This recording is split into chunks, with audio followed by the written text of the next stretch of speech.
लोग कहते हैं आप काशी नहीं जाते, काशी आपको बुलाती है। और इस बार ये बुलावा मेरी थी। काशी को हमने सिर्फ देखा ही नहीं, उसे जिया, महसूस किया, सांस ली। বেনারস ভারতের সবচেয়ে পুরনো শহরের মধ্যে একটি। গঙ্গা তীরে গড়ে ওঠা এই শহর, যার অলিতে গলিতে দেখা মিলবে ভগবানের, যার তিল তিল শুধু বলে ওঠে হর হর মহাদেব, নমঃ পার্বতী পতে, হর হর মহাদেব। গল্পটা তাহলে শুরু থেকেই বলা যাক। হাওড়া থেকে আমাদের ট্রেন ছিল অমৃতসর মেল, যা আমাদেরকে বেনারস পৌঁছে দেয় সকাল 9:15।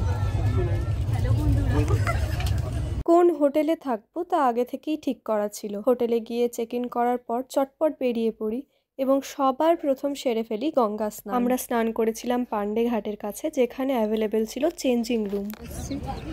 হেভি ঠান্ডা লাগছে, প্রচণ্ড ঠান্ডা জল। গঙ্গা স্নানের পর লাঞ্চ করে আমরা হোটেলে ফিরে যাই এবং রেস্ট নেওয়ার পর সন্ধ্যের দিকে আবার বেরোই গাদোলিয়া চকের দিকে। আমরা এখন গলির ভেতর ভেতর হাঁটছি অ্যান্ড কাল ভৈরব মন্দিরের দিকে যাচ্ছি। অনেকটাই ডিস্টেন্স, না অনেকটা না, 1.5 কিলোমিটার মতো, কিন্তু এখন হেঁটে হেঁটে অবস্থা খারাপ। এটাই শর্টকাট, পুলিশ হেল্প করলো বলে দিতে। ওনারা বললেন অটো নিয়ে যত সময় লাগবে তার থেকে আপনারা তাড়াতাড়ি চলে যাবেন। বাবা কাল ভৈরব কাশীর কোতওয়াল রূপে মান্য, তাই কাশীতে থাকতে এবং শ্রী কাশী বিশ্বনাথের দর্শনের আগে তার দর্শন করে অনুমতি নেওয়াটা ছিল জরুরি।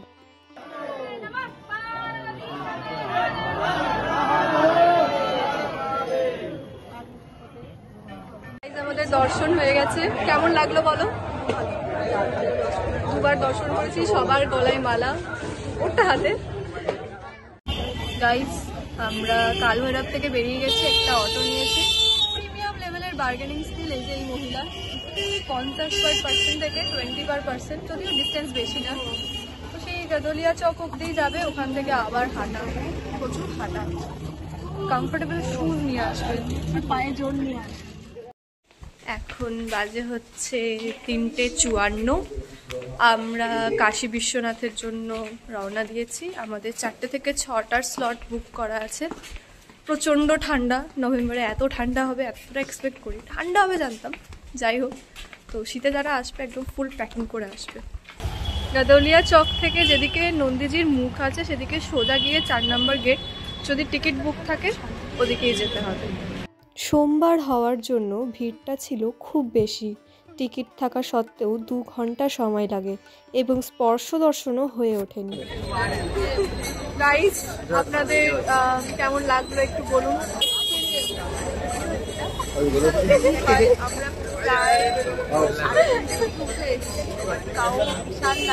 তোমার বলো। ভালো ভালো দর্শন হচ্ছে, বল খুব ভালো।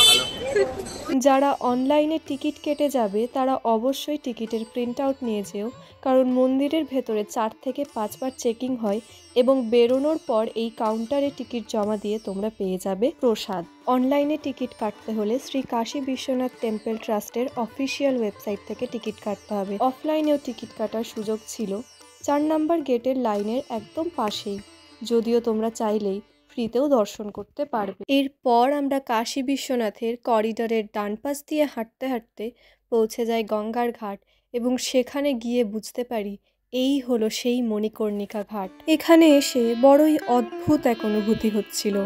একদিকে মানুষ শ্রী কাশী বিশ্বনাথের কাছে এত আবেগ, আশা, প্রত্যাশা নিয়ে চেয়ে আছে, আর তার অপর পৃষ্ঠায় মানুষ তার আপনজনকে হারিয়েছে, শেষকৃত্য করছে। জীবনের মূল্য দাড়িপাল্লায় কাঠের ওজন দিয়ে হিসেব নিকেশ সারা হচ্ছে। ঘাট থেকে ঘুরে এসে অলিগলি দিয়ে হাঁটতে হাঁটতে হঠাৎ এই সুন্দর মন্দিরটির দেখা পাই। পরে বুঝতে পারি এটা একজনের বাড়ির মন্দির। বাড়ির ওনারের সাথে কথা বলি এবং তিনি খুবই ভালো ছিলেন, আমাদেরকে দর্শনও করতে দেন এবং এখানে বেশ কিছু ছবি ভিডিও আমরা ক্লিক করি।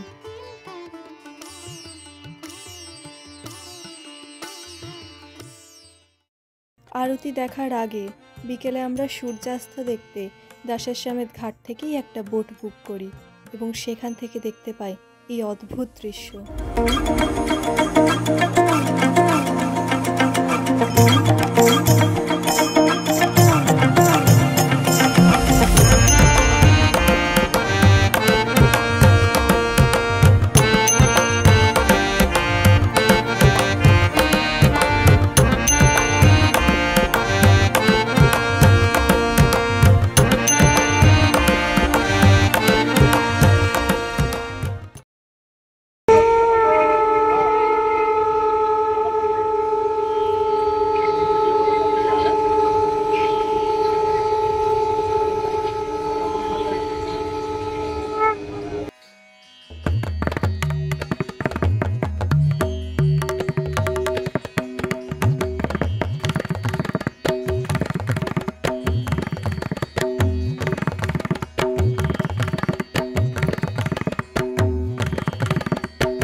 আরতি হয়ে গেলে দশাশ্বমেধ ঘাটের ডান দিকের ঘাটের রাস্তা ধরে 1.5 কিলোমিটার মতো হেঁটে পৌঁছে যায় গৌরী কেদারেশ্বর মন্দির। কেদারেশ্বর ঘোরা হয়ে গেছে আমাদের, খুবই সুন্দর দর্শন পেয়েছি, খুব একটা ভিড় ছিল না, ভালোভাবে দর্শন হয়ে গেছে।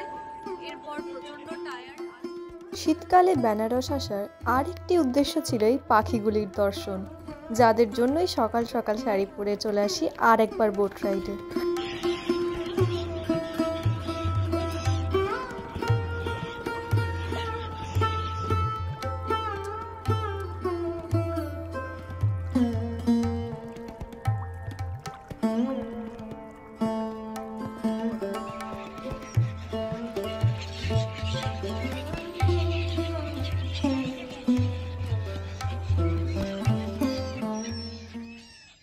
আগের রাতেই সারনাথের জন্য টোটোতে কথা বলা হয়েছিল এবং আমরা দুপুর 1টার দিকে বেরিয়ে যাই সারনাথের উদ্দেশ্যে।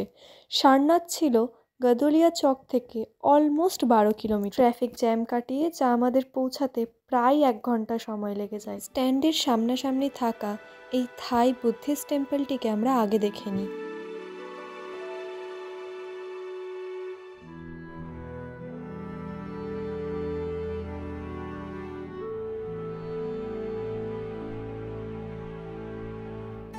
এরপর আমরা চলে আসি সারনাথে। ভেতরের প্রবেশ মূল্য ছিল 25 টাকা করে। মৌর্য সাম্রাজ্যের সম্রাট অশোক সারনাথ ভ্রমণ করেন এবং এখানে ধামেক স্তূপ ও অশোক স্তম্ভের স্থাপনা করেন, যা 1200 শতকে বিভিন্ন আক্রমণের মুখে পড়ে এবং ধ্বংসাবশেষে পরিণত হয়। বর্তমানে এটি আর্কিওলজিক্যাল সার্ভে অফ ইন্ডিয়ার দ্বারা পর্যবেক্ষিত।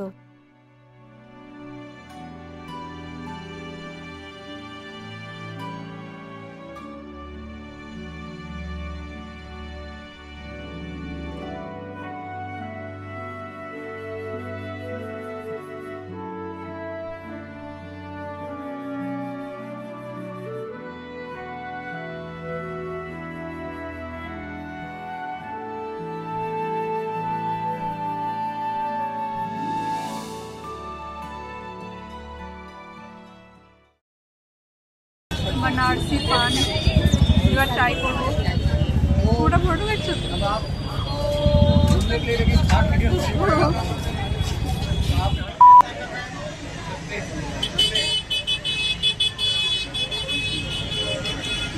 কেমন?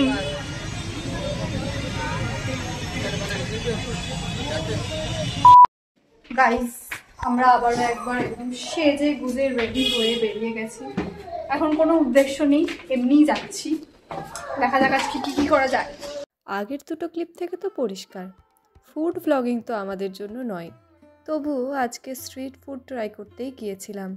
চেখে নিয়েছিলাম সেখানকার ফেমাস কিছু খাবার দাবার, যেমন মালাইও, কাশি চাট ভান্ডার থেকে চাট এবং রাবড়ি।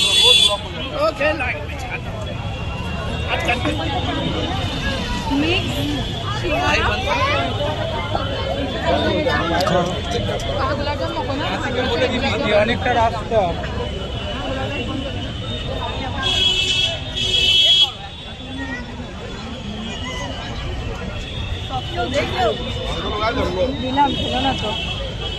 হচ্ছে আবার কাশী বিশ্বনাথ। আজকে শয়ন আরতি দেখার জন্য হোটেল থেকেই আমাদেরকে দাদা নিয়ে যাচ্ছে। দেখা যাক, দেখা একবার। আমাদের আরতি দেখা হয়ে গেছে, দারুণ দেখেছি, আলাদাই এনার্জি। হর হর মহাদেব, হর হর মহাদেব। আরতির পর আরও একবার চলে যাই মণিকর্ণিকা ঘাটে। মাঝরাতের মণিকর্ণিকার দৃশ্য সে এক অন্য রকম, যদিও বেশি ভিডিও ক্লিপ আমি তুলতে পারিনি। আজকে আমাদের বেনারসের চতুর্থ এবং অন্তিম দিন। দিনের শুরুতেই আমরা ব্রেকফাস্ট করে নিই গরম গরম হিঙের কচুরি দিয়ে।